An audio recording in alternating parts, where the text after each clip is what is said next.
Avec 5 écuries cette année, la LMP1 comptera 9 voitures sur la ligne de départ. C'est moins que l'année dernière.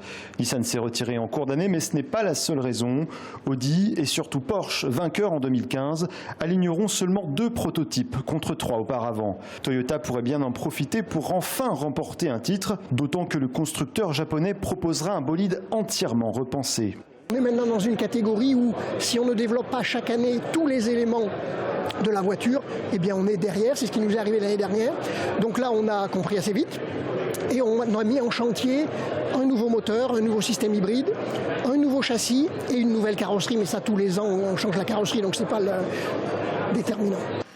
Pour trouver de la nouveauté pour cette édition 2016, il faudra se tourner du côté du nombre d'équipages, 60 contre 58 les années précédentes. Eh bien, vous savez que l'année dernière, j'avais annoncé que nous allions construire 4 stands. Ces 4 stands, nous les avons construits, mais nous ne pouvions en utiliser en 2016 que 2 parce que l'utilisation des 4 nécessite de réorganiser le parc fermé et le paddock, et c'était des travaux beaucoup plus importants.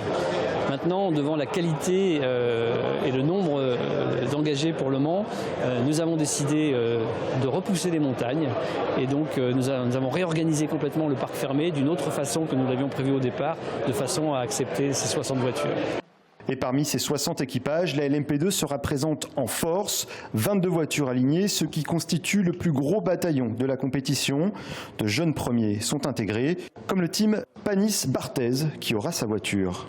Vraiment une belle saison se profile avec beaucoup de découvertes, beaucoup d'apprentissage.